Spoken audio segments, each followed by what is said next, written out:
হয়ে যায়, এটা কি হওয়া যাবে? যাবে না। সুতরাং নিজ নিজ এলাকার পাহারাদারি আমাদের নিজেদের করতে হবে। এই নসিহতটি কি আমি যে পেলাম, এটা কি আমার মন করা কোনো নসিহত পেলাম? বলেন নাকি আমি কি আমার মন করা কোনো কথা বললাম?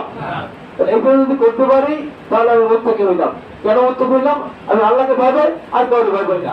যে ব্যক্তি আল্লাহ ছাড়া অন্য কাউকে ভয় পায় সে মোত্তাকি হইতে পারবে না, সে তবে না কবুল হইল না। তো কি বলছে? আল্লাহ ছাড়া যদি কাউকে ভয় পায় তাহলে সে কি মোত্তাকি হইল? সে কি আল্লাহকে ভয় পেল না মানুষের ভয় পেল? আল্লাহর পাশাপাশি মানুষের ভয় পেলে শিরক করা হয় না? হয় কিনা বলে? হ্যাঁ, তাহলে শিরকের গুণে কিন্তু আল্লাহ মাফ করে। বুঝে গেছে? তাহলে আল্লাহ রাব্বুল আলামিন আমাদেরকে রোজা রেখে অন্যায়ের বিরুদ্ধে ন্যায়ের পক্ষে এবং ন্যায় প্রতিষ্ঠার জন্য কাজ করার তৌফিক দান করুন। আমিন। এই কাজ একা একা করা যাবে না, এই কাজ করতে হবে সংঘবদ্ধ হবে, জামাতবদ্ধ হবে। ঠিক আছে তো? সবাইকে জামাতবদ্ধ অবস্থায় জীবন পরিচালনা করতে রাজি আছে? তাহলে আপনাদের এখানে কোন ইউনিট আছে?